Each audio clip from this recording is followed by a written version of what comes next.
Manistee City Council work session for Tuesday, January 10, 2017, 7 p.m. is now called to order.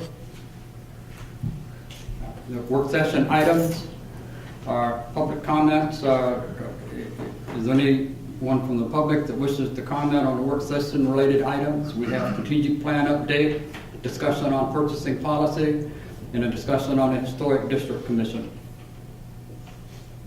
Any public comments? Yes.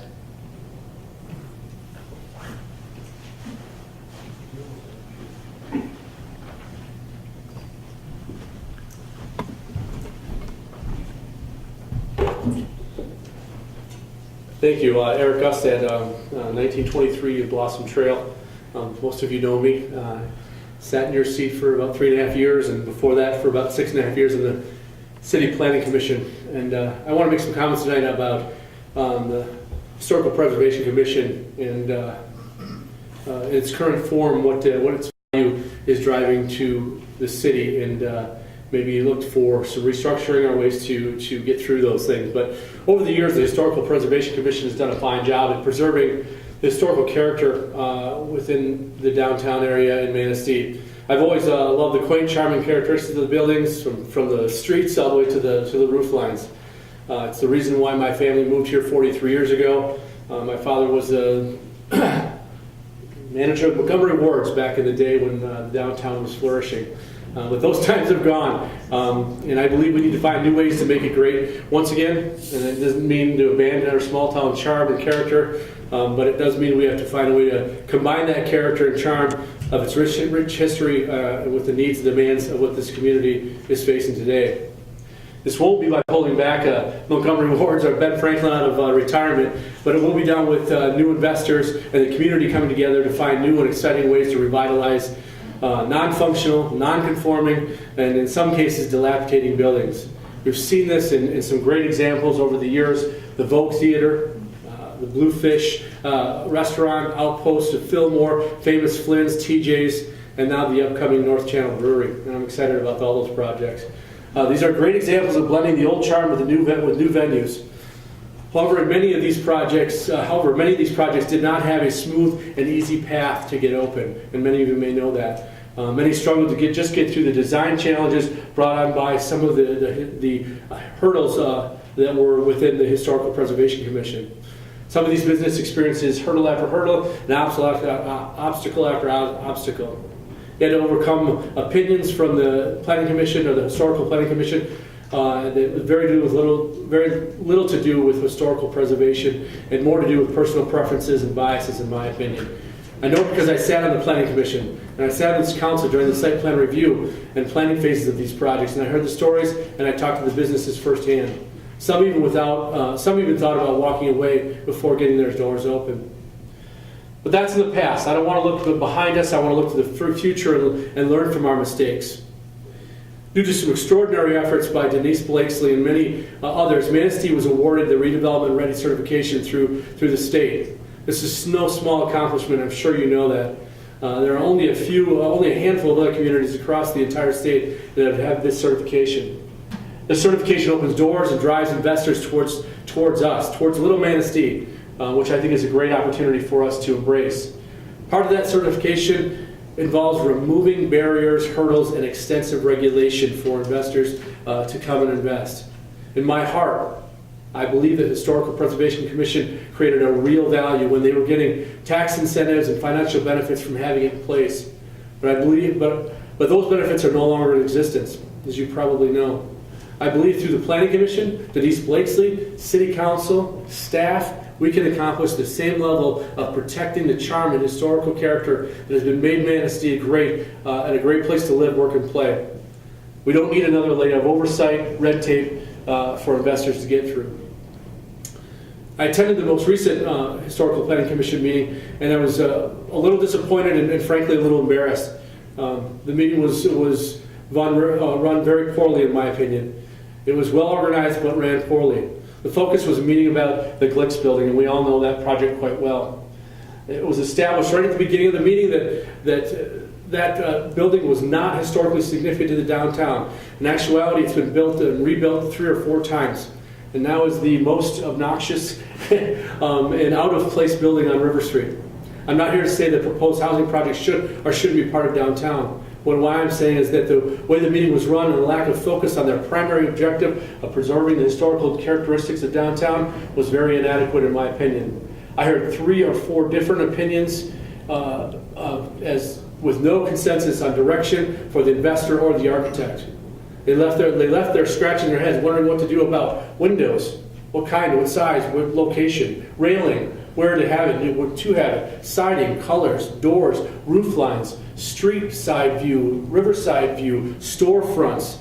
All of those were no consensus, nor were there any direct attention given to the architect or the investor, and made it very challenging. If I was an investor, or architect, or planner, and I would run out of that meeting immediately, looking for another place to invest my money. We cannot chase away investors due to overregulation, personal opinions, bias, and in some cases financial interests in other projects. The rising tide raises all ships. We need to look for ways to remove barriers, and I believe the Historical Planning Commission has become one of those barriers. I spoke to a very successful DDA director from another community and asked what it would take to get our downtown back on its feet. She said 2 things, and without even blinking an eye. She said, get rid of your Historical Preservation Commission and hire me. I wanted to do both, but obviously I don't have any authority to do those. Those words spoke volumes to me, and I hope they will. You too will recognize that this commission, in its current status, has outlived its value. Thank you again for your time, and I wish you well in your decisions about how to move forward. Thank you, Mr. Gustin. Are there any other public comments? None? We'll move on to our agenda items then.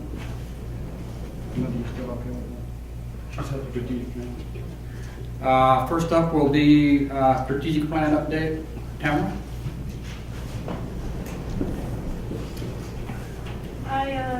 Good evening. Last time you guys mentioned that you like paper, so I printed it. Thank you.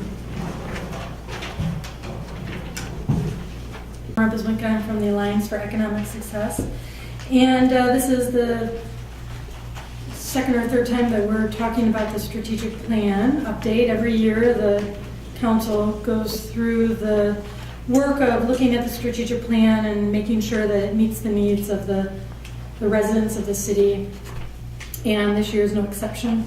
And so a lot of work has already been done, and so tonight really it's kind of a, what do you guys think? Do you have any comments, concerns, revisions? And then I was hoping to talk to you a little bit about prioritizing. But before I begin, I did get the printout from the email from Clinton, from the Housing Commission. Or did it go to everybody? Yes. Dad? Okay. So I just had an opportunity to read it tonight. Do you mind if I just read it? That was sent to all the council members. Did all the council members have a chance to read Clinton's suggestion to him? Yes. Yeah.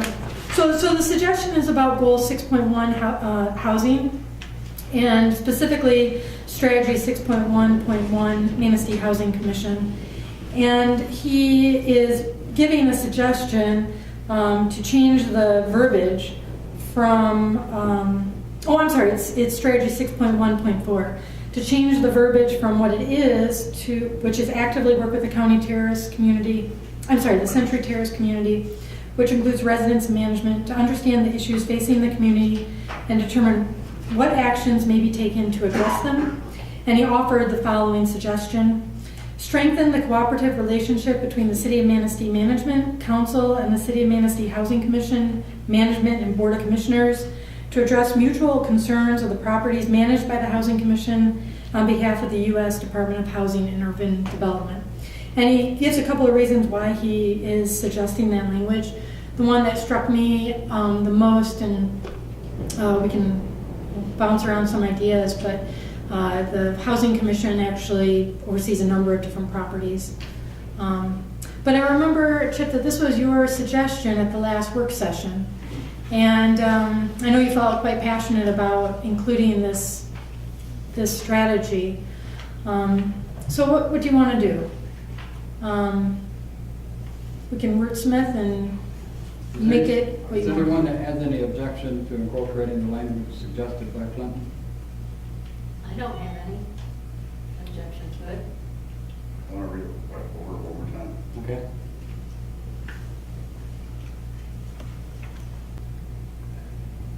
So change that to, that's what his suggestion for 6.14 is? Yeah. Mhm.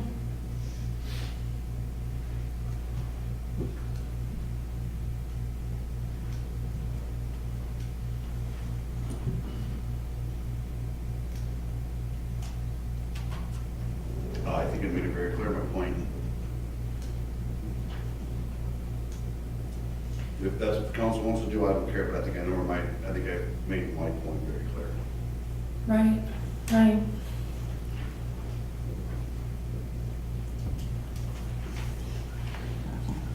So I'm hearing from you, Chip, to keep the language as it is, that there's a reason for why that language is written the way it is currently in the strategic plan.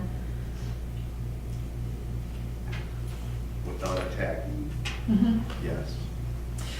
So Mayor, what, or maybe other council But, members? Again, this is just one person. Yeah, If the council wants that, yeah, as long as we know what my point is, yeah. and we don't lose fact in my point. You see where I'm going with this? I understand you completely. Yeah, I would stay with way 6.1.4 is written. You like it the way it is? Yes, sir. Okay. I'm sorry, why can't we incorporate both? I mean, I think Chip does bring up a good point. We are targeting a specific part of the HUD properties that we want to focus on. So I don't know whether it needs to go under Clinton's suggested wording or. well, I like where you're going there, Linda, because what we could actually do is just have a 6.1.5. You could just add it as another strategy. Or we could, how many people would prefer leaving it the way it is? You know, we You got one here. two, three, four, I'd consider leaving it the way it is.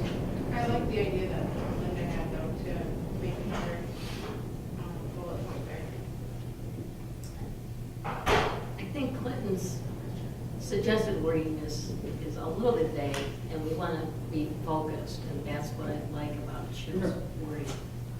I think it's a start. I attended a housing commission meeting a week ago. Got up and talked at the end of the meeting, when it was the appropriate time, and asked to meet with Clinton. And Mr. Smith was also there, Mayor Smith.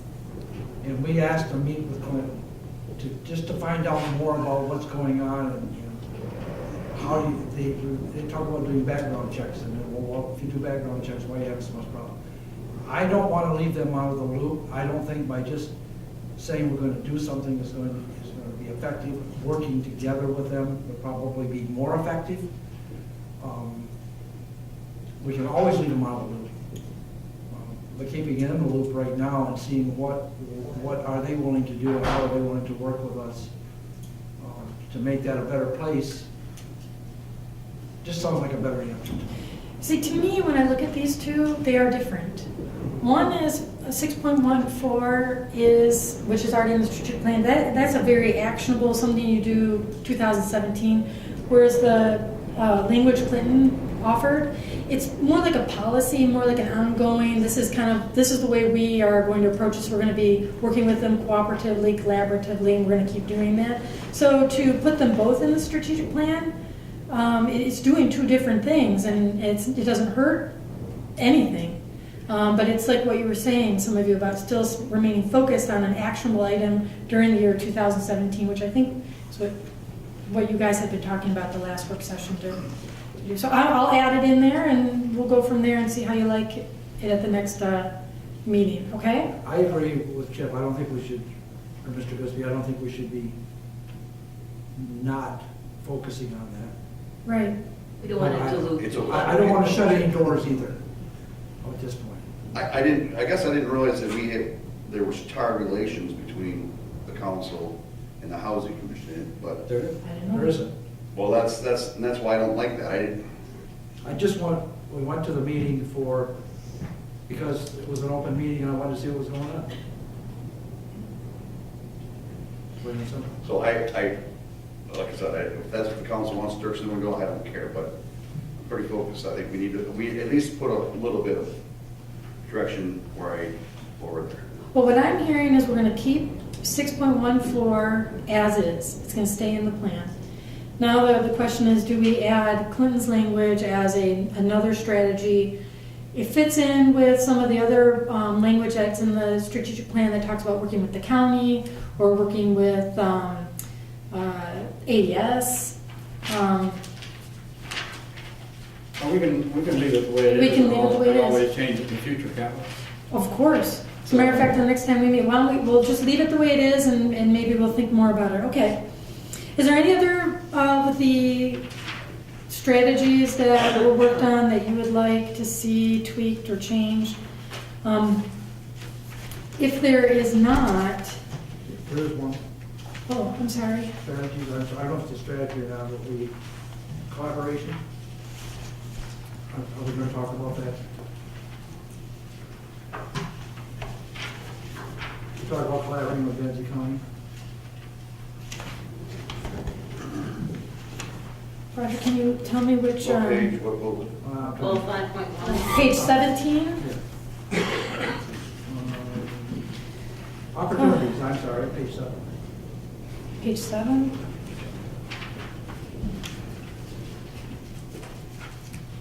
Okay. I'd like to be broader. Why would we not have opportunity to go to Ludington or Mason County or Wexford? Wexford or whatever, just naming one county. Absolutely. All right, so I will fix that. Just to collaboration with, Multi-county. Counties or something. okay. Surrounding county. Oh, I like surrounding, yeah.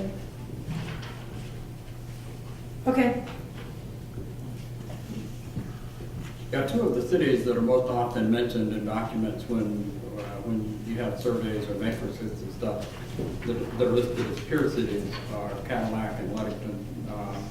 And population and area-wise, they most parallel what we have here as compared to some of the other cities. So in making it multi-counties makes sense. Okay. So while you're continuing to look, I kind of had some fun and I did a legal piece of paper. Sorry, Dad, I don't know if you have this.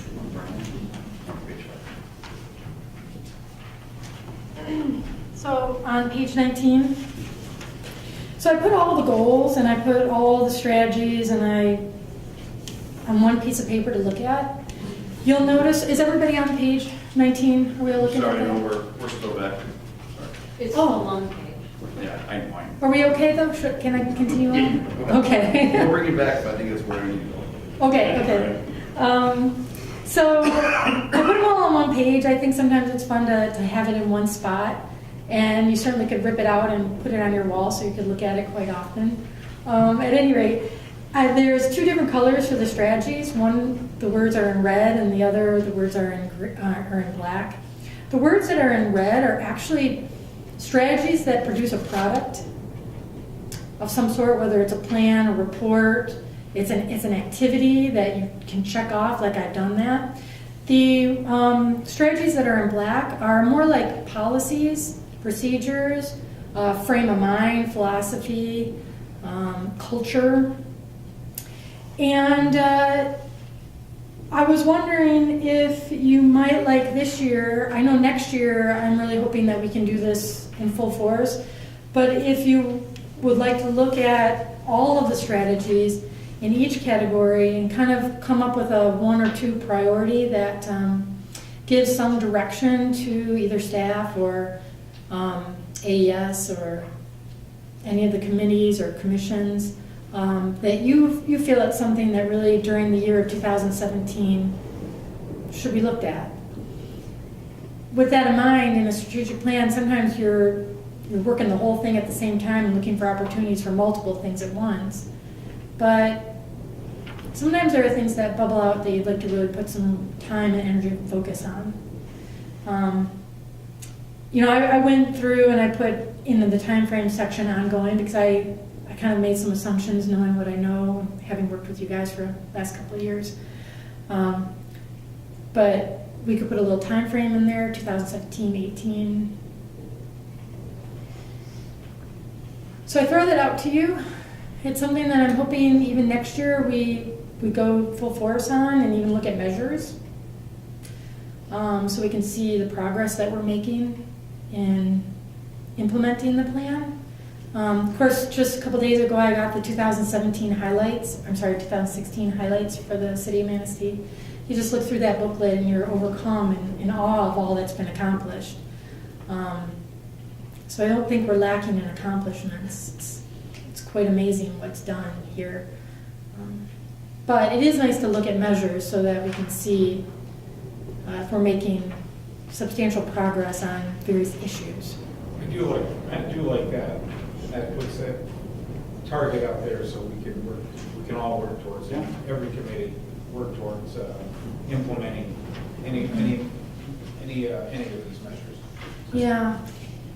The other thing you have on there is you got a column for champions. To me, we've got all these strategies and we've got these goals, but who's the player that's responsible for carrying this forward? Who's the action agency that is actually doing something and tracking some milestones and reporting and showing that we're making some progress for that? But I think we really need to identify who the responsible party is for these different items. Right. Is Right. it city staff? Is it city council?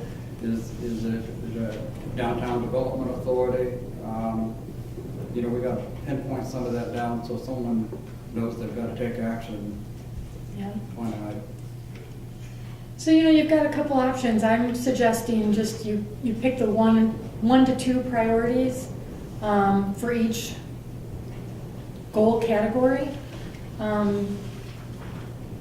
You could either do that tonight, or we could meet once again you could do it as homework, and give it a little different thought process than we would do it if we did it right now on the spot. But I can't keep them all. Under the beaches and our lake, the Lake Michigan and shoreline, we've been talking a lot about, I've been talking about underutilized resource. We've changed our ordinance, we're working on changing our ordinance to make it more accessible for people to use, like one of the big, what do they call them? Catamarans coming in. Should that be in here someplace, or is it just not appropriate?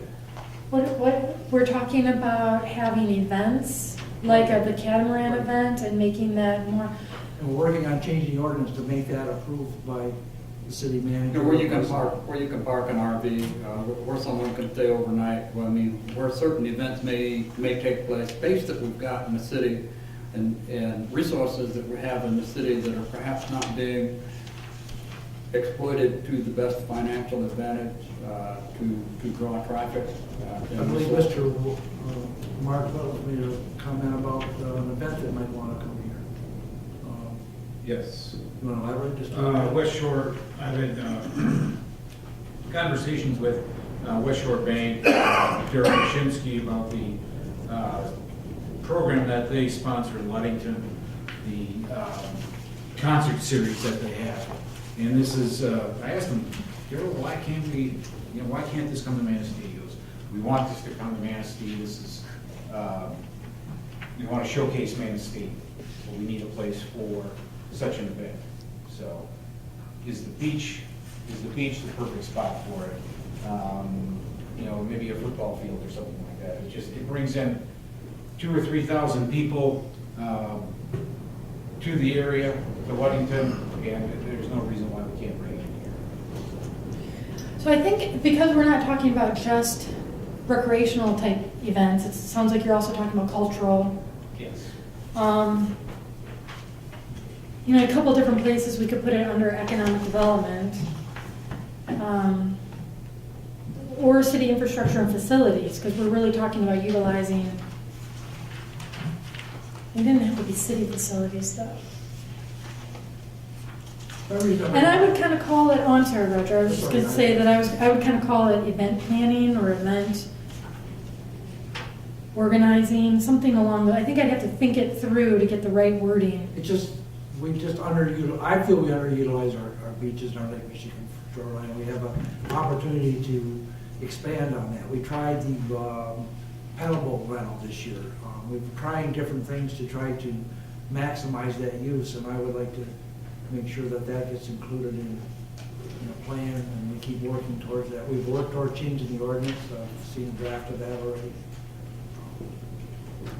Working on it. Okay, well, I will work on some language and then bring it back to you to review, okay? Thank you. And we'll work on some priorities. I'm sorry? We'll work on some priorities that we want to put. Okay, okay. So we're not done tonight, but hopefully at the next, maybe the next regularly scheduled meeting, well, let me know what meeting you want me to come back to review that. Anything else? Without all the wording, when we got who we impact and serve, this is council and city guards serve the first governments and organizations. I guess I know I don't fit in there now that never mind. Okay, we're okay? Yeah, because I was thinking putting the housing commission in there, but we don't serve them. Yeah, so that doesn't fit under that heading. And they're probably covered under city residents and civic organization. Okay. All right, well, if there's anything else, otherwise I'll see you next time. I'll work on the language and we'll get it done. Thank you very much. Thank you very much, Tom.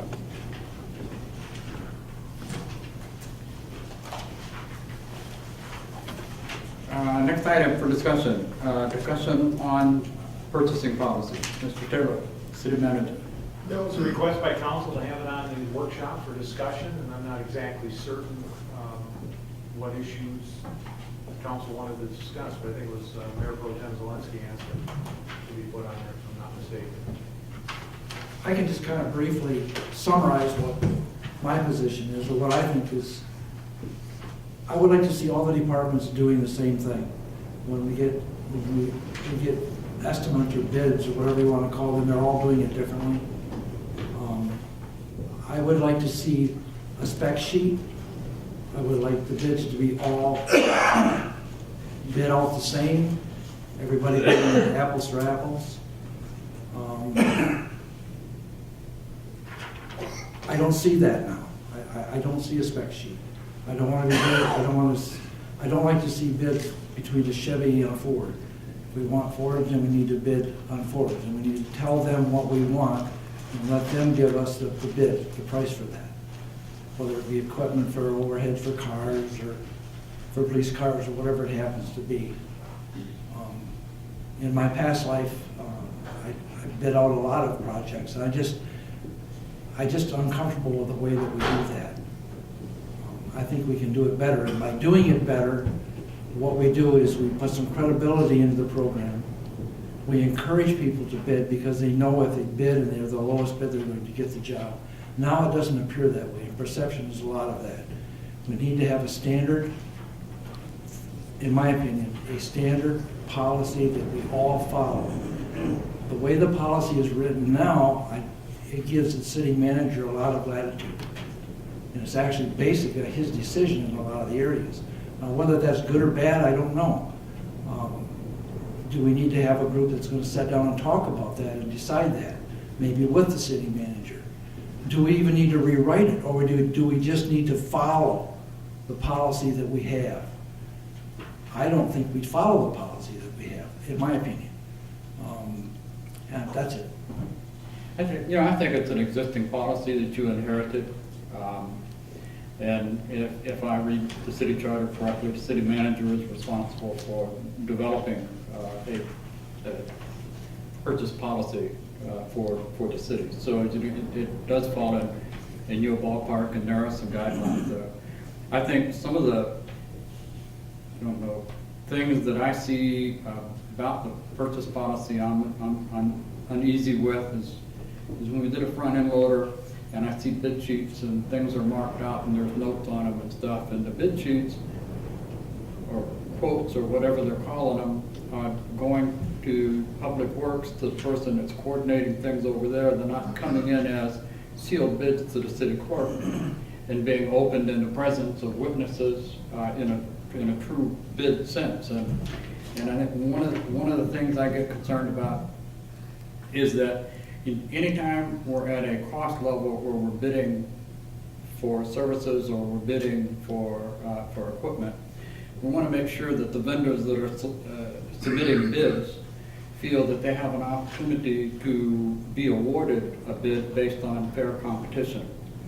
You know, we don't want to get in a situation where someone is picking a favored vendor or supplier for services, and they're getting information, or someone's going back and wheeling and dealing with them after they see the other bids to get the winning prize. I'm not suggesting that's happening, but what I'm saying is that if we do it sealed going into the city court above a certain value, basically when we hit that $25,000 mark, then we take all that off the table, and it's completely transparent and above board. And I think we need that.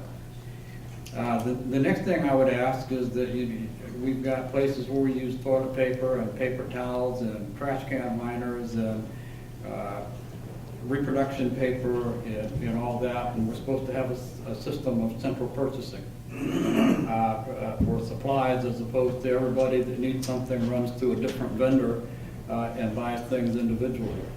And I know when I worked for 5CAP, Mr. Trucks at 5CAP had an agreement with Jack Pine where they were the supplier, and there was a discount rebate given on a quarterly basis based on the volume of purchase. So, you know, I look for everywhere we can save a couple of dollars and economize and do a little bit better job, but also make the materials readily available to the people that need them on a daily basis. There's no sense in losing an hour of pay for someone waiting to get a nut or a bolt, you know, to finish a job when there's an easy way to go and get that. But we do have vendors that we can make agreements with, and I like to purchase local as much as possible. But you also have to look at the cost there. And that's just some of the issues that I see in the purchase policy. Now that you've been on board and had a chance to work with it, perhaps you've got some revisions or some thoughts in how you would like to fine tune it. Well, certainly we can tighten up the sealed bid process, get them all through city clerk, that's not a big issue. In terms, since I've been here, I've not had any instances where I've questioned that employees aren't trying to do the best for the city in terms of getting the best price and going to vendors that are willing to work with the city and working to get bids from different things. And I'm not seeing a lot of issues in that regard, and it's very difficult to take a policy like that and drill it down so tight that you don't have any flexibility, and the flexibility that you need to work on a day-to-day basis. That's the thing. And when we went for the front end loader, you said you mentioned the front end loader. There was 3 different machines they looked at. And this one had the unattainium part, which was better than the, you know what I mean? They just come different manufacturing with different stuff. So that purchase was done solely on the fact of when it came down to apples and apples, this was the better machine. And then so when you look at different vehicles, when you look at it, you know, like I said, if you go to Ford's going to have this as their stock item. Chevy's going to have this as a stock item. Chevy's going to advertise that they have internet or Wi-Fi in their vehicle, in their list of their stuff. So you can't just, I'm not trying to argue, but sometimes apples aren't apples. You're going to have a Honey Crisp, or you're going to have Delicious. There's, you know what I mean? I understand what you're saying, but I would like to just say that if you sit down and you decide what you want or what you need, and you do a spec sheet, it's either gonna be a Chevy or it's gonna be a Ford. And you tell that, you make a spec sheet and you decide what you need on that vehicle. And that's what you send to everybody, and you send it to the Ford dealers. If you wanna also bid out Chevys and tell them what you want, then get 3 bids from Chevys and then decide which one you want. But bidding them, commingling them and bidding them, you're not getting, I don't believe we're getting the best deal. I don't think you can do that and come out on top. That's just my opinion.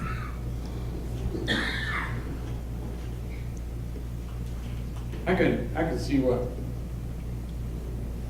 Chip is saying here, you know, but, and I gave you a copy, and I think that when we did the pickup truck, you know, that was the issue. I took everything from the pickup truck and I put it on a spreadsheet. We got an F-350 and 2 F-250s, and the F-250s both had different equipment items on them, didn't have the same options. And the question was, what do they want on this pickup truck? You know, what they need to do the job, it's gonna last a long time. But doing it apples to apples, if they want an F-250 Ford pickup truck, then, you know, get us 3 quotes on a F-250 pickup truck, the way you want it equipped, and we'll go with the best deal. But they need to have the same equipment on it. Not $1,000 difference in options, and say this one's cheaper, because it's got less options than the other one has on it. And I think the front end loader was the same thing. I think Roger's concern on the front end loader was, okay, we're buying this John Deere front end loader. What does a John Deere front end loader cost if I, a contractor, went to buy it, and what are we paying for it? So I can get some sort of a sense of what kind of deal we got as a government agency, as the city, in purchasing this piece of equipment.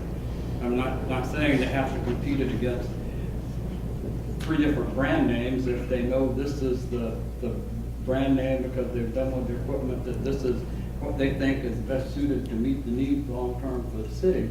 I don't have an objection with them zeroing in on that and then getting competing prices for what they want. You know, I think that's the thing we want them to do. Does it fit with the equipment, the existing equipment like the snow plow and other things, the snow blower and stuff that we have? And the bucket. You know, I mean, there was a lot of compatibility things that they were looking at there. I'm just saying it's not always as clear cut as it seems. And when you look at the documents, it can even be more confusing. Perhaps part of it's just the way it's presented to council. And that could be, we're talking about 2 purchases, and they are larger purchases. And, you know, we make lots of purchases all the time. And, you know, if we lacked on 2, we lacked on 2. In a situation that council wants more clarity on it, then we need to know that. But I'm confident that our department heads are selecting the right equipment for the city at the right price. They're not showing favoritism to brands or dealers or whatever. They're trying the best. And with the front end loader, they went and looked at different brands, had them brought in, given everybody the opportunity, had the committee look at it. This is what they offer, what works for us, and zeroed down on one. And it worked. Another point on just the front end loader is what the piece of equipment that the city workers need, which was gonna be the best fit for them. You can go out and buy something else, if it doesn't meet their criteria, then we're just throwing money away. But that piece of equipment worked for them. If you go talk to them now, they love that piece of equipment. And I don't think that was ever the issue, though. And, you know, I think the issue was did we get the best price for that piece of equipment? It wasn't even an issue on what they selected. Wasn't there only one vendor in Michigan of that machine though? Yes. Yeah, there may be.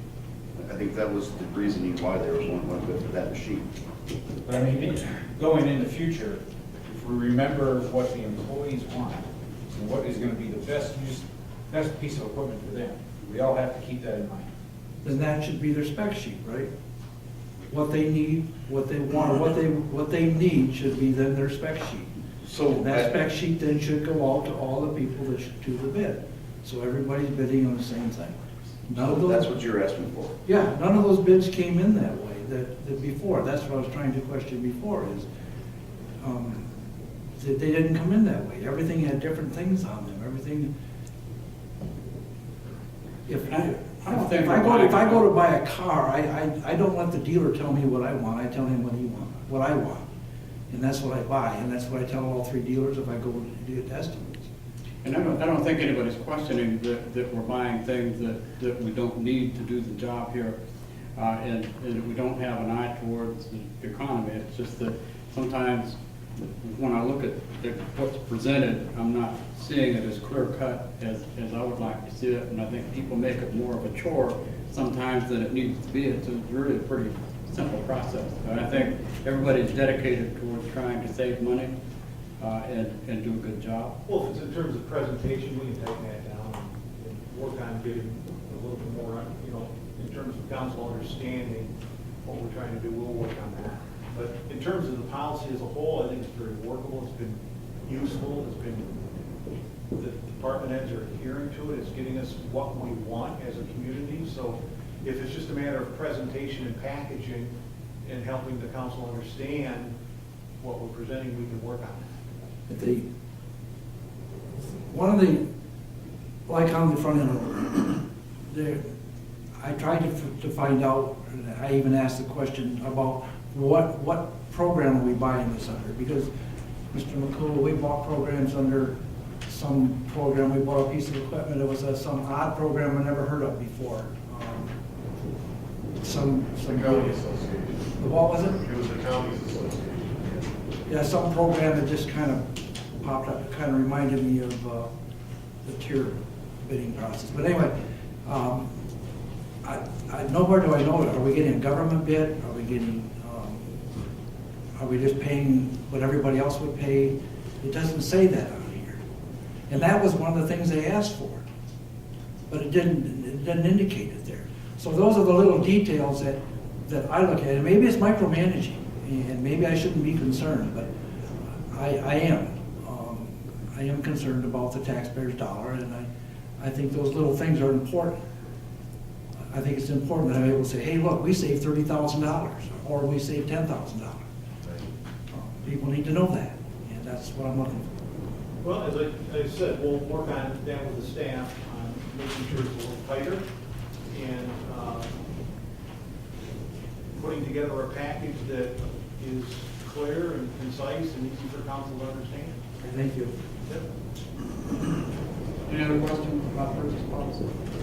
I want to go back to a comment that I made when I first started on city council, was if there's any way we can get blanket purchase agreements with some of our vendors that we do a lot of business with, say some of the hardware stores or say office supply stores, so that we can get a discount. Like, for example, the perfect example that Jack Pines has been giving.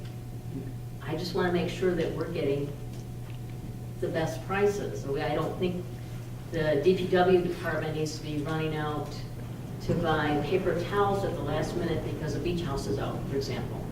I think we should have a supplier where we should know that, hey, we got to do a month's worth of paper towels, and we can get them from Amazon, and we can get them cheaper.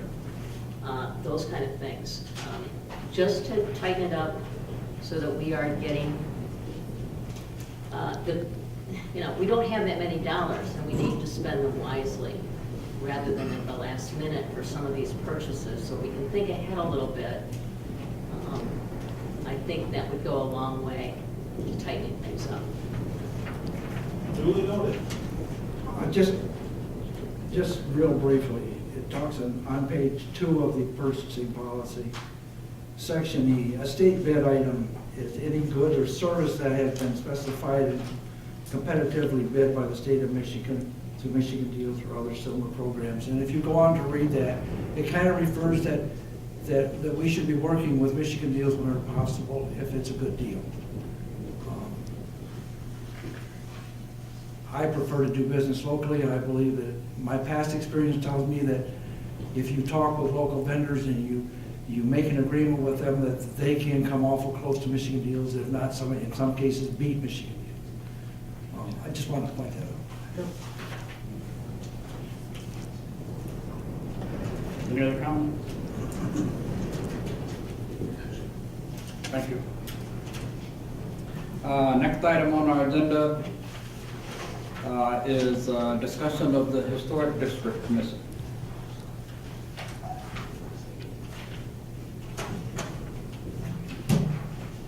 Would you like to start? First of all, I think I would like to thank Eric. Because their costs are going to be based on what's being approved from the commission. You know, if they're planning on using a certain type of material that's not approved by the Historic District Commission, that can change the cost of the project. So in this case, the developer has been working with the Historic District Commission. He does need to go to the Planning Commission for planned unit development for the request for PUD. That's a special use permit for that project. He has not made an application for that at this time. I'm sorry, repeat that last thing you said. He has not made an application at this time Okay. for planning commission approval. I've got a cold. Okay, I'm sorry. Sorry. Okay, do you have any idea when that might happen? Maybe guesstimate? It's really at their call. Requests for the planning for a PUD have to be in at least, it's about a month ahead of time. So the soonest he would possibly be in now would be the March meeting. And depending on his numbers or, you know, where he's at with the process.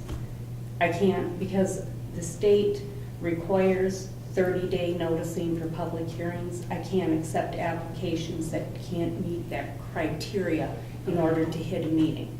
So every developer is given the schedule that is needed for that. We do go 25 days, which is very tight for us. Typically, like today, we got some site plans in. I'd come in today because those public hearings have to be noticed. Then the reviews are currently being done by Jeff and by Sean and by the fire department, as well as myself. So those site plans that are submitted with the application that are noticed may not be the exact same site plan that actually ends up going to the planning commission. But we don't require that those site plans meet every criteria. We again try and work through with the developer on the project. And sometimes the approval is conditioned upon meeting certain requirements that are needed by engineering, by the DPW, or by the fire department as a condition of the permit. So it doesn't hold up the permit process, but they have to do their due diligence before they're issued a land use permit.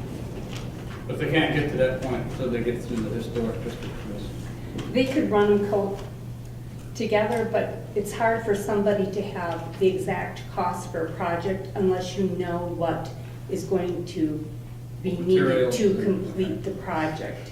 So in this instance, because it's a very large project, they are trying to get the Historic District Commission approval first so that they can run all of their numbers and know what their expense is going to be for the project. So when you say approval, excuse me, you're not saying approval of the project, you're just talking about the approval of what it's going to look like on the outside, right? The Historic District Commission issues a certificate of appropriateness for projects. That is a permit. So they're given a permit from the Historic District Commission.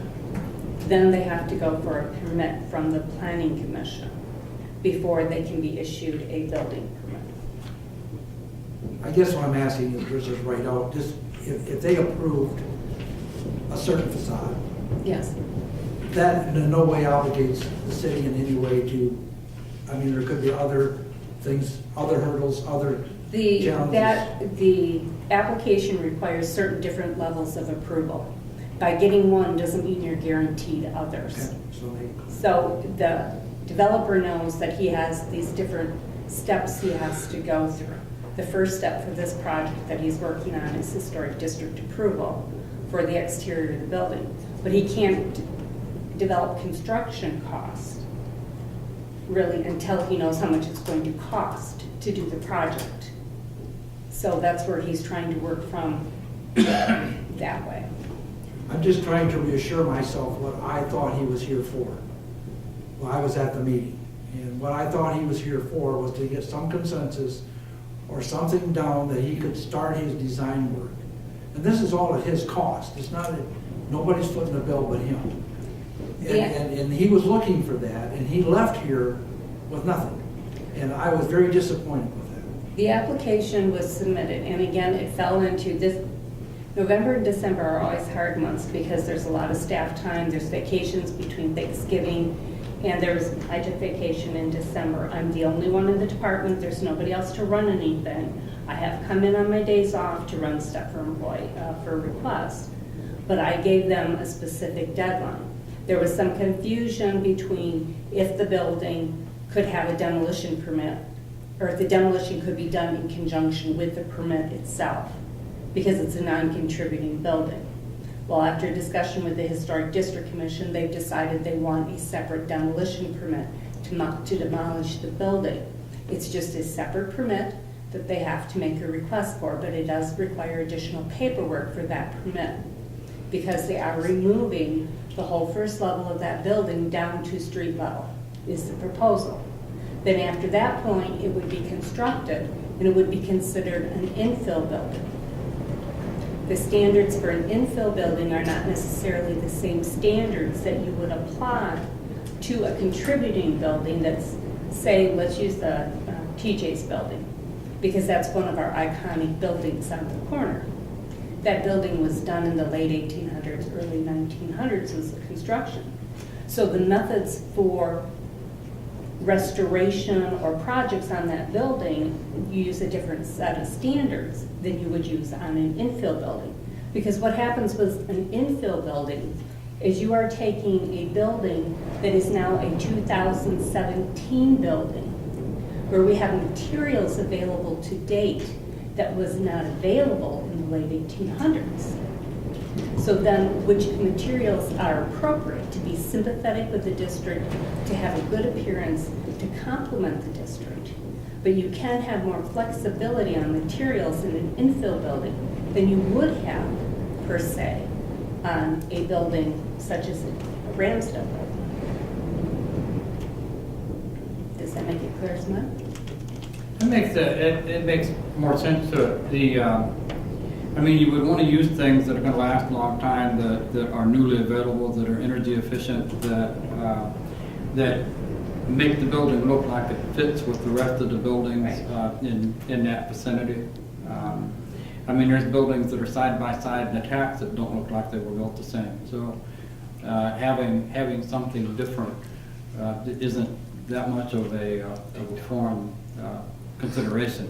I would go along with Roger. I think Mr. Hollander kind of expected something at the last meeting he was at.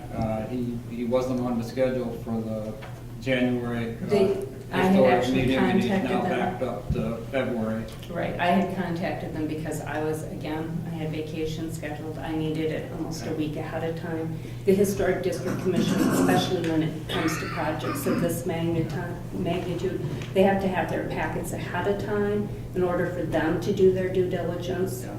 You know, you can't take something to a meeting and expect somebody to necessarily approve it in this nature. Same way with the Planning Commission, they get their packets a week ahead of time, so they have sufficient time to review them. I have gone through and I worked out a checklist that hopefully will make his request when he comes in February a little bit easier to actually have a guide on what the infill standards are, then break it down by materials, so that hopefully his request will go a little bit smoother than what happened at the last meeting. Well, I'm just curious, does anybody know, when was the last time we had a project of this magnitude before in front of the historical commission? When they explode was And that was what, 40 years ago? No. Now, let's talk about the commission. The commission was not actually enacted until 2007. So what had happened prior to that was the Historic Overlay Committee, which was a subcommittee of the Planning Commission. The regulations were handled through the zoning ordinance. The city had decided to move forward because there were, at that time, state tax credits that were available, in addition to federal tax credits. And unless you were a local historic district, you could not be eligible for the state tax credits. So we went through and took all of the information that we had used when the district was established. Our downtown is on the National Register of Historic Places. gone through, used the information from that, updated the data, submitted the information through a study and a survey, and then in 2007, we became an established local historic district. Then the ordinance repealed the zoning ordinance section relating to overlay oversight for the district. And then we established the Historic District Commission at that time. So as far as a building of this magnitude, this is the first building of this magnitude because it's a very large building, it's a large site. It's every building downtown is unique in its own way. And if you look at it, and I always like to look at the fact that the Vogue Theater, our beautiful 1930 Art Deco building, is not the same era or the same period as the district from the 1890s or early 1900s. It's out of character. You know, so that would have at that time been what we would classify as an infill building. So does the building have to mimic exactly what's downtown? No. Can it be something that's current materials, that is sympathetic, compatible with the district? Something that's not, in the building that's proposed is very similar in height. There's things we look at. We look at height, street appearance. You know, there's like 5 or 6 criterias that they do for an infill building. But this building doesn't actually have any buildings that are adjacent to it. So it's not like you're taking it and inserting it between 2 historic buildings. This building actually is a standalone building. So in the size of the building, what's currently there, I don't think there's a lot there currently that anybody really is worried about salvaging. It's a building that had been skimmed with drive-in and does not really fit with the district. I think the thrust of the issue was something that Eric highlighted on, is that, you know, we had various meetings going through the Historic District Commission. Mr. Hollander's been there a couple of times, and it seems like the direction has changed. But before I say any more, I want to say, you know, I have a real appreciation since I've been a resident of the city for all the boards and commissions that work towards making Manistee a better place to live. And I'm on a couple of those commissions and committees. And I've taken some criticism for some of the decisions and actions that those boards have been on. So I understand if you do something and you take part in something, sometimes people are going to be critical of what you do. And I'm not criticizing people, but you know, when you get perceptions and people ask questions, and I think a long time ago I had a person when I was being assigned to a particular position tell me that perceptions are important because the people that have those perceptions see them as reality until you do something to change the perception. I think the general perception I get from some people, not a lot of people, but some people, is that the Historic District Commission is a hindrance to progress, or slows the process down, or is over enthusiastic in application of rules and regulations. And I know from experience, when we go back and talk about famous floods and the Fillmore and some glitches that happened in those programs, it wasn't necessarily the Historic District Commission, but other players that got involved in it, and some misdirection that happened to result in the Historic District taking action to stop because it wasn't approved, and because processes hadn't been followed. And it wasn't an intentional act on their part to slow things down or incur more cost. It was because someone else intervened and led someone to believe something that wasn't true.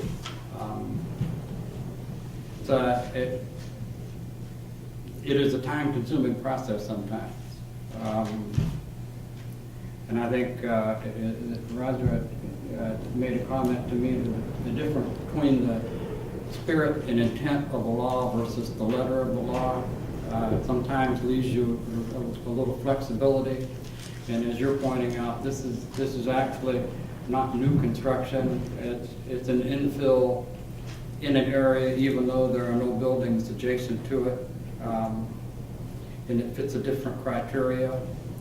2017 materials would certainly be appropriate if they fit the context of what is surrounding it. Yeah, and the fact is that particular site has a very large building on it. And that is where we had worked with from the beginning with the applicant, was the fact that you don't have the appearance of just one super long building like what we currently have. We want that building broken up. They have worked with the commission on that as far as breaking off the elements of the building. So I think that we're getting close.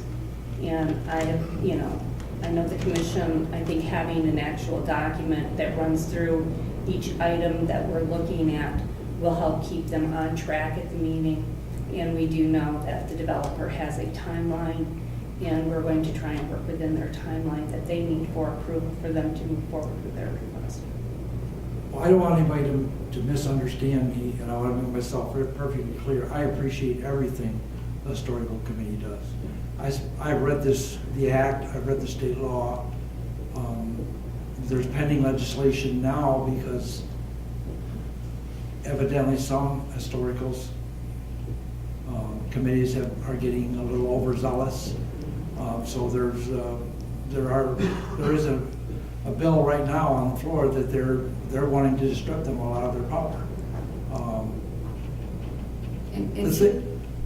Typically, for a building like the Ramsdale building, if somebody were to do a project, we would refer them to preservation briefs.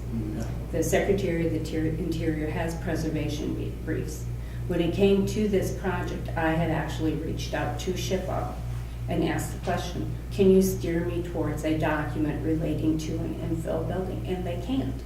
They don't have one. So that's the same question that Chair Croft had posed to the same agency.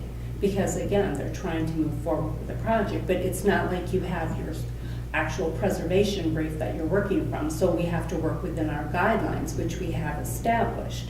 And like I say, now we have infill guidelines in place. And I said it's no different than, because this is the first infill building. We can't go midstream and say, well, stop, we're going to change our guidelines. We have to work within the parameter of what's there. Same as if there was a zoning ordinance in place. We can't say, well, we're going to put your project on the side and rewrite the ordinance. That's not how it works. We are going to work within the guidelines we have in place for this project. Well, I'm probably a little oversensitive at this point in time, and I'll admit that, because I see a lot of growth, I see a lot of people, a lot of interest. There was a person today talking with Mr. Smith about another potential building, and he's been talking to Mr. Taylor, he's been talking to other people. I see a lot of positive things happening, and it distresses me a little bit if I see roadblocks being put up. I personally want things to move smoothly. I don't want the word to get out there that we're not interested, that we're putting up roadblocks. And I don't think we are intentionally doing that. The policy lends us to do that. Can we do a better job of doing the policy? I don't know. There are appeal rights for a person who applies. Yes. But everything I read in here, and I've read this over and over, and I keep saying, everything it talks about, don't put people in a position where they can't afford to do what you need to do. That's correct. Work with them. I mean, it says it in here. It makes it really clean. Work with people. Try to get the building as close as you can, but don't put undue burden on them, financially undue burden. That's what I hear in here. Thank you for listening. I appreciate it. I attended the Historic District meeting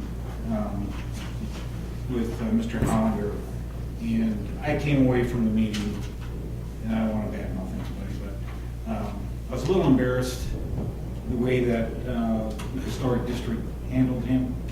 It almost put a sign out that Manistee was closed for business.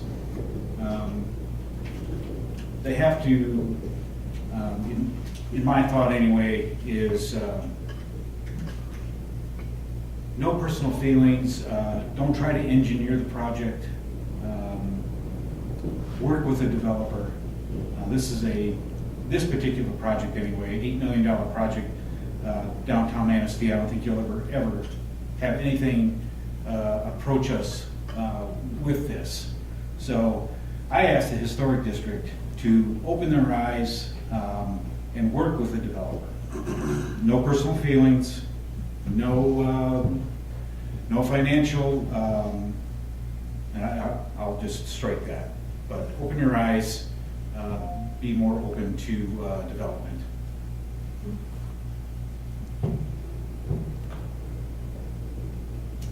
Other comments?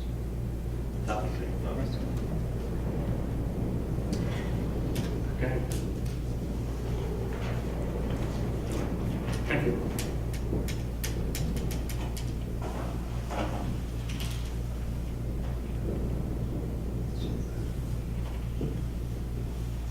All right, I'm going to do something a little different here. Is anyone from the Historic District Commission that want to say anything? I'll give you an opportunity to do that. My name is Tina Croft, and I'm the chair of the Historic District Commission.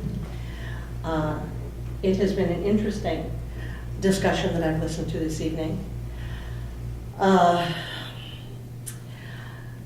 The Historic District Commission, I think one of the things, the focus, there are two focuses here. One is a general sort of a focus, and the other one seems to be focusing on the Milliken building.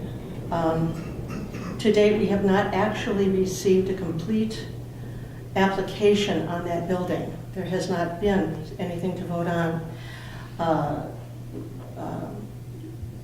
It was pointed out that there were questions about the windows, for example, and the doors. We had no specifics on windows and doors. We couldn't really give any really input on that sort of thing. Much of what we've done in the past has gone through the SHPO office before. It is true that this is an infill building. There is a lot of leeway in what we can do, what can be approved on this. We do not have a plan, a final plan on it. What was asked for in the letter that we received in this building was a general concept approval, which actually they got. We said that we were sure that we could work with them and that this could be made to be a part of downtown Manistee. We do not, and I reminded the commission many times during that meeting, as economic issues were brought up, that we do not deal with economic issues, we don't deal with interiors of the buildings, we do not deal with land use. That's determined by others. We were simply looking at the building, the plans, and if they were going to fit in the community and follow the standard established by the Department of the Interior, which was of course adopted by the city and then we were appointed to uphold.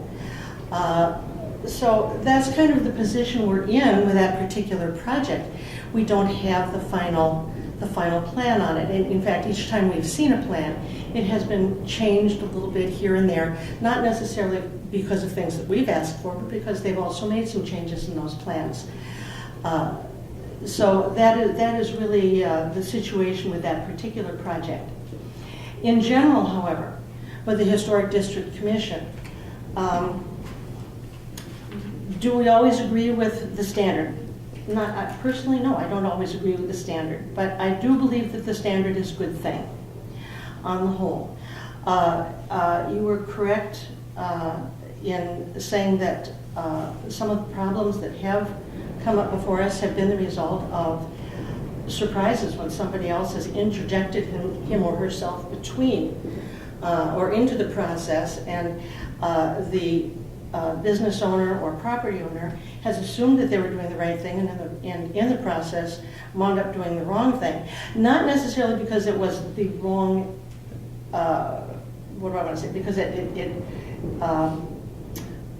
was a negative thing in a specific sense, but in many ways it was because they could have done it actually much more easily. One in particular that was mentioned this evening, the business could have been open with no problem at all, no part at all on the part really of the Historic District Commission. And yet we wound up caught in the middle of this whole thing.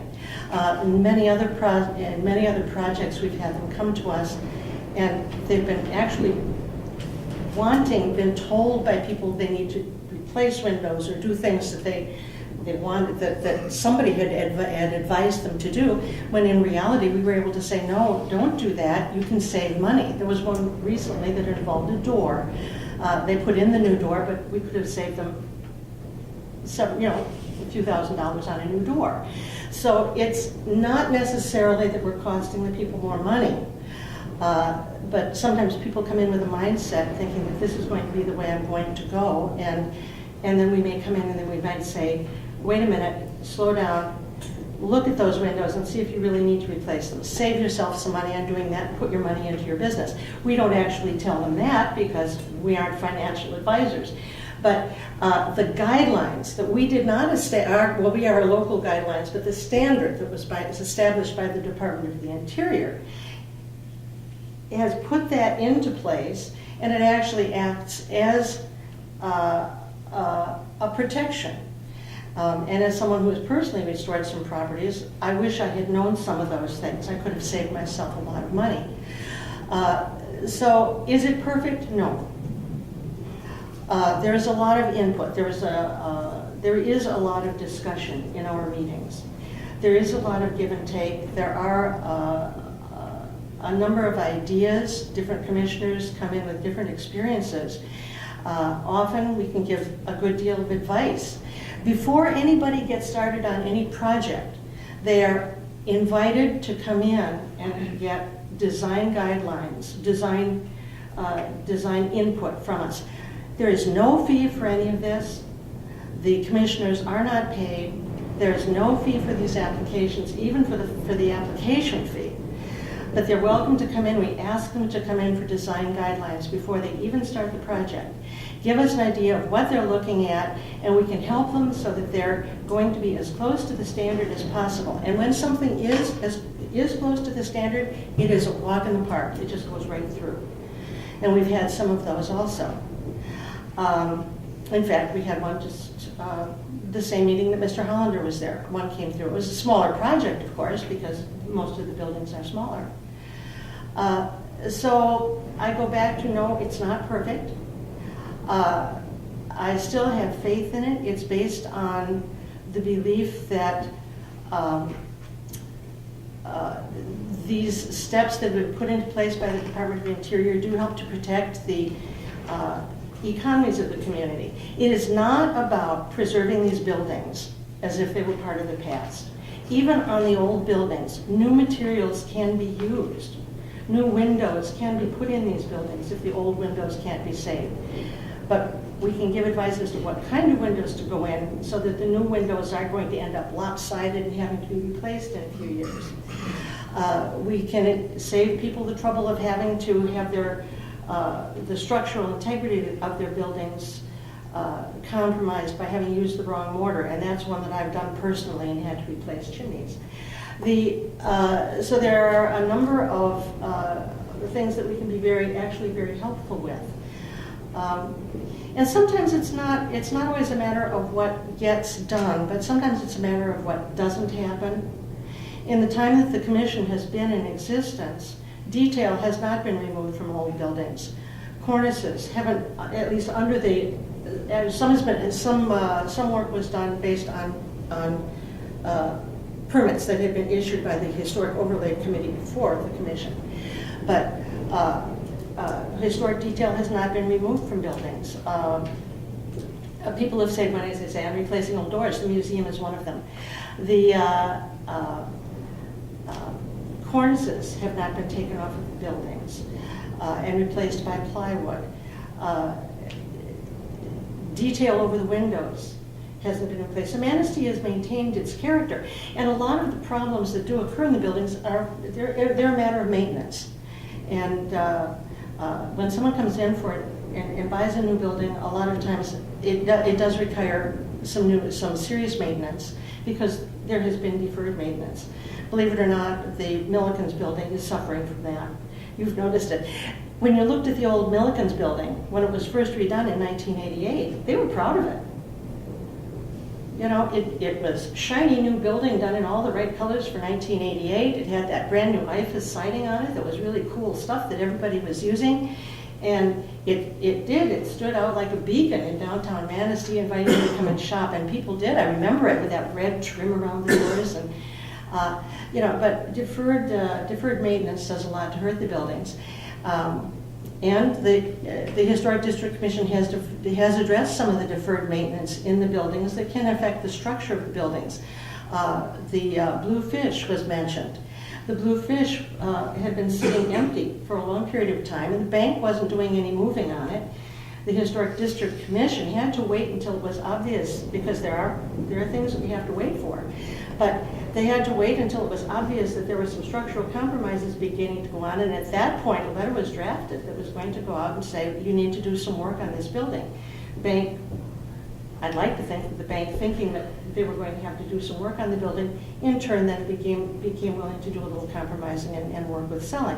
And we've had some other buildings where that has been the case, where we have seen the maintenance, the building would have gone to demolition by neglect, and we've stepped in and we've been able to say, come on, this has to be fixed up. So some pluses and some minuses, some pros and some cons, a lot of give and take. There's a lot of discussion that goes on at the meetings. No one is claiming perfection, but I think that on the whole it's good. I think that any project that is brought before us is dealt with fairly. We try very hard to follow the standard. We do try to stay out of it, our own personal opinions. As I've said, I don't always agree with what comes through, but I vote the standard, and I believe that all of the commissioners do. It doesn't mean that the standard doesn't allow for some leeway. It is not the overzealousness that might have been mentioned, I don't think is necessarily true. There's just a lot of ways the commission can go, and they're trying to come up with and help the applicants to come up with the best way to do it that is most economical for them. So anytime that you're interested, you know, I hope as long as the commission exists that you'll come and you'll observe and ask questions about it, and perhaps even talk to us about things that might be ways that the commission could be made to work better with your help. We could use some more input and some support from the city council. And there are a lot of things that could be done, and I think that it can be, Manistee could rally around its downtown. And it doesn't have to be all history, and history is about the future. It is not about the past. It is all about the future. So if there's anything that we can do, we'd be glad to do it. Talk to the commissioners or come in and see us. We'd be delighted to talk to you about it, and ways that we can work together also for the good of Manistee. Thank you. Sarah, do you have any questions for me right now? I do. All right. I would love to know what we could do to help you, because I want this project to get to the planning commission and to either take wings and take off, or... You mean the specific project for the... We have to have an application. That we had an application, as I say, it came in, but the cover letter said what they wanted was a concept approval. Well, when you're going to send a wrecking ball in and start moving the big equipment in, or whatever's coming next, you need more than a concept. And what we had was, well, we'd like to do some windows that maybe will look like this, but maybe not. And at that point, we'd had some different things come in. So what we really need is what they want. And then we can say yes or no.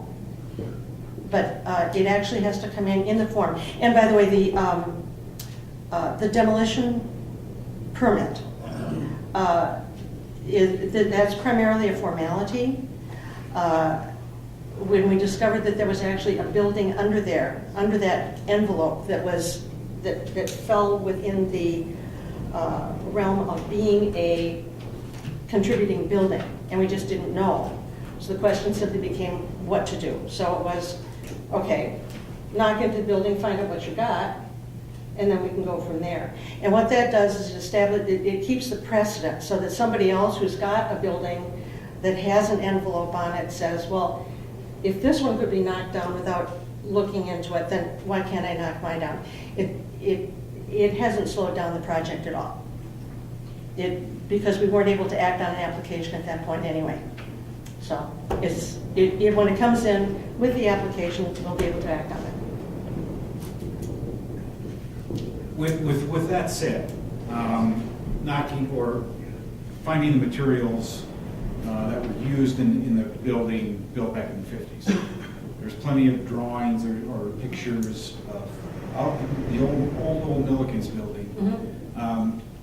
To me, that was in making the developer incur more cost to do that.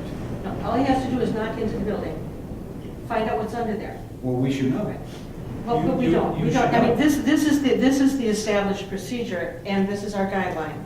And what that does, let's say down the street now, somebody comes in and says, well, my building has marble tiles on it. And we know there's a Victorian building underneath there. We don't know what's underneath it. They say, it's not worth it to take this off. We're going to knock the building. I want to knock the building down.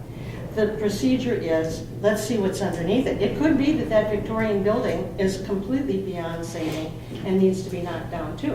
And we've had one of those not too long ago. But so it's just a procedure. You knock into it. You see what you got an idea, and you see what's in there, and then you can go from there. I don't agree. I don't agree with that procedure. Even if the building is, even if there's a red brick building under there, even if, it doesn't mean that that building can't be torn down. It's just a step. And as I say, it can be done at the same time. It can be done absolutely at the same time, and it protects the other buildings. So if somebody else comes down, it's no different than any other procedure that you have in zoning or anything else. It just, I know that everything is focused on the old Blix building, and there's plenty of photographs showing There are what photographs. what that building is in the museum. And what do you- I just disagree with that. Well, I don't want to as I see say, the developer incur more costs. But, and it won't. There'll be no additional cost to it. There will be, I mean, all he's got to do is, fill out the demo form and, knock into it and basically we'll find it's in there and at that point, the commission can say, and in fact, at the meeting, when they come in, the commission could say that they have, that given the information, because this came in very quickly, and all of a sudden we had this information, oh, there's a building under there, and we're concerned about the precedent that's being set for other buildings in town. That has to be kept in mind too. It's not fair to somebody else if they come in and they want to do the same thing, and we say, well, they didn't have to didn't have to do it, but you do.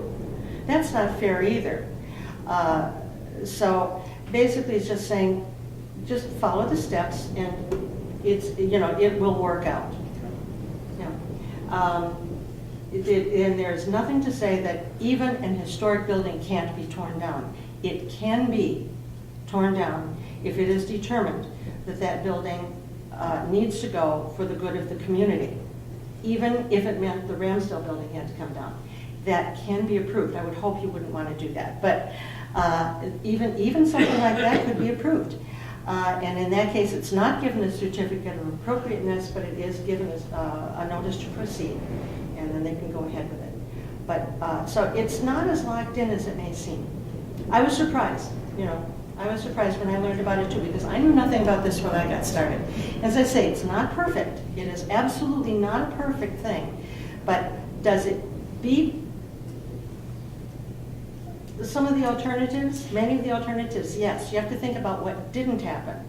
Buildings being torn down, detail being taken off of buildings,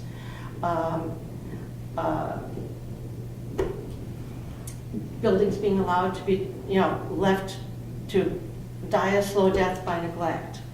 All these things do happen, and this commission does step in and operate to help prevent that. Can't stop it completely, but it does try, and it's doing so under a set of regulations that are coming from someplace else.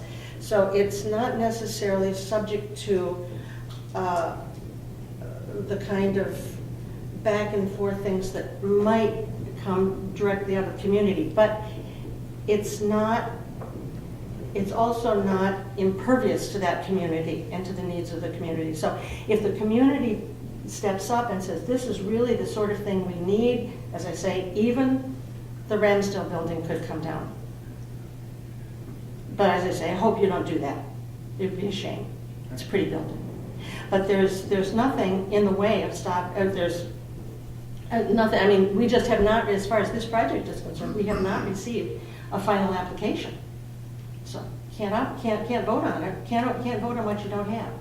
Can't even really discuss it. So the discussion that's been going around and around and around about this particular project has been because there are no specifics. The only thing that has come up fairly consistently is we would really rather not have residential style siding on the building. There's no other vinyl clapboard-like siding downtown. So it's out of sync with the rest of the downtown, but it's not necessarily a showstopper. So that's really been the main thing. Other than that, and then trying to break up that facade a little bit so you didn't have a huge block of one building, and that's a matter of they did that themselves. They came back. We said, they came back and they plugged something, plugged the entrance in, set it back a little bit, and they had done that. So, but as I say, every time we've seen a plan, it's been changed a little bit, not just to accommodate us. They've brought their own changes in because they wanted to change things. Can I share an observation with you? Yes, sure. I've been attending historical commission meetings for quite some time, long before I was on city council. What you're projecting to me right now is much different than what you project when you're sitting behind here. How so? More authoritative, more like, this is the way it is, this is the way it's going to be. There is no middle ground there. It's more direct. So I'm just telling you, that's an observation I have. Yeah. That hearing what you're saying now and how you're saying it, and what you say when you're behind here is two different things. And what I feel is really important is what you say when you're behind here, because that's what everybody else that wants to build here or buy a building here, that's what they hear, that's what they see. Your point is well taken, and I do understand what you're saying. To some extent, when I'm up there, one of the things that I'm doing, since I do not make motions, and I am the last one to vote, to some extent what I'm doing is tossing out the ideas and reminding people. And then it's up to them, the other commissioners, to think through it and toss it around. But I think that generally, the commissioners have been quite open to allowing changes in the downtown buildings. With all due respect, you've actually gotten, in my opinion, you've actually gotten better than you were, say, 5 years ago. Or 3 Thank years you. ago. We hope so. I remember coming here when we would refer to the Historical Commission as God. It was really strict. Really strict. You have improved, and I'm just hoping that we don't stop this momentum and Right. we don't get in the way and put up roadblocks. And again, Yeah, no, I know. I appreciate what you're saying, and I do think that the commission has improved. Part of the thing is that the commission really has had no training,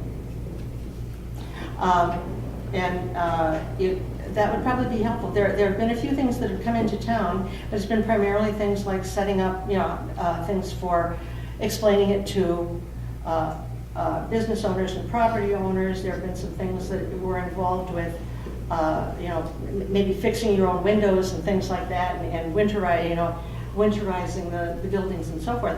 But some training, there has been minimal training on the legality of it, different examples of how different commissions have followed this, how they've approached different problems. Each problem is unique, and everybody has a different opinion.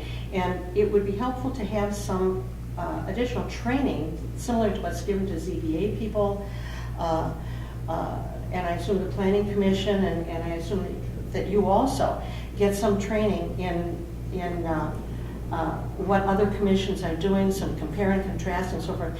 This commission has had very, very minimal exposure to that sort of thing. And it would be very, very beneficial to have that, so that we could approach these things in a way that maybe draws on the experience of other commissions also.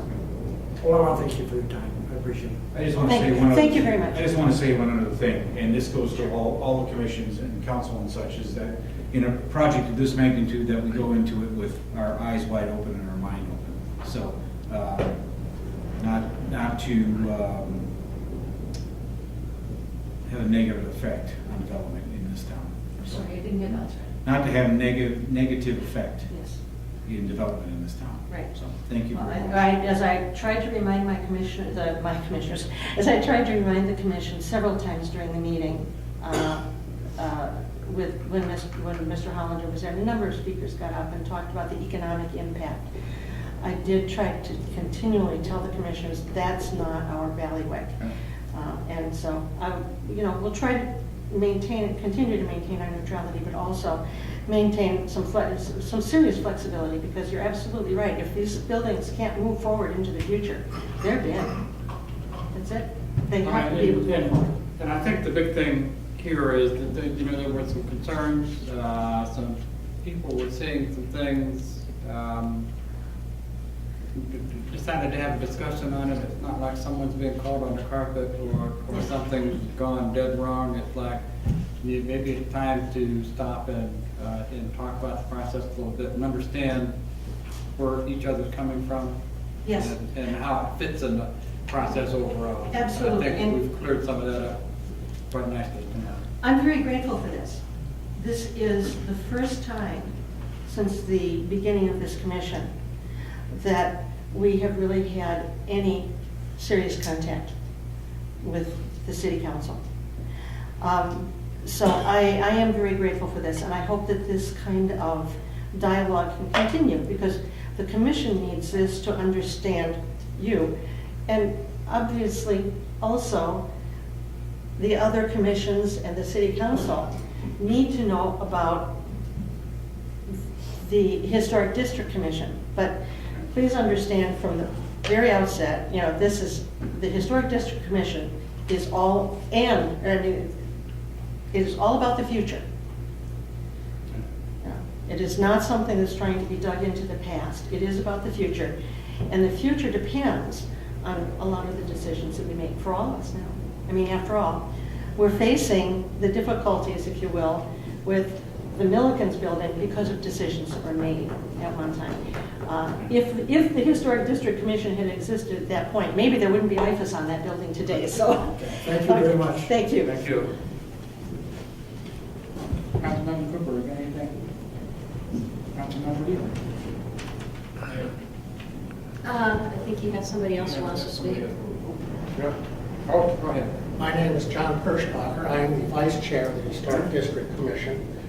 I also own the only state and national registry home residence that's on those records in this county. I've also been on the Historic Commission since its inception. I've also been on well over 14 or 15 years as the chairman of your ZBA too. It is an honor to be able to come here and to support both of you. There more dialogue needs to be between the City Commission and the Historic Preservation Commission. Also, the comment made by the commission that just left in regard to things seem to be better. I noticed when I got on the Historic District Commission, there wasn't a lot of care being given by the real estate agencies in selling properties and telling those people, these are in a historic district, you need to look at things. We, this year, created guidelines for the real estate agents so that no people coming in that don't know will know that there are certain steps, that there's certain obligations. So it's a matter of being more familiar with the public. And We don't make the rules, we just try to do them. But what is the major statement about a marriage? What's the word? Compromise. And it's a marriage between the public, between projects, between regulations that commissions have to do, is to try to do the best all around it. And I think we do try. It's quite a different thing to stand here as part of the public and address you than to sit up there and be in charge of things. And sometimes it is very overwhelming because none of us, this is a career. We just do it because we love this city and we love the town and we want to keep it going. And I came down just to support both of us here, to try to keep it an organization. Thank you very much. Thank you. Thank you. I would just like to say that Denise has been to visit several real estate companies to tell us about the process of selling properties in the city and in the business district. And I appreciate her going above and beyond for those meetings that we've had, because it's always been very educational for the realtors. So I thank you for that. I have nothing. You have nothing? Nope. Nothing. I had an opportunity yesterday, one at my favorite location, having a cigar. A gentleman came in who had just spoken with Mr. Taylor, Tyler from the DDA, Stacy, Denise, looking at locating a business in this city, and told me he got the warmest reception he's ever had as he's gone out and looked for an additional business location, and that they had a tremendously positive feeling about coming into the community and looking at expanding what he already does. So I think that was really a heartwarming experience for me to hear that from someone, and offered whatever support that we could lend him also. So it's nice to know that things are moving forward and others are looking at some of the locations. I'd like to thank all the people that came tonight. Appreciate you being here and participating. Remind everyone, next week, 7 o'clock, regular council meeting, but the Tuesday after that, 6 o'clock for the special session on budget. So remember the 6 o'clock instead of 7 for the other one. And with that, adjourn. Look at me, look at me. Be here.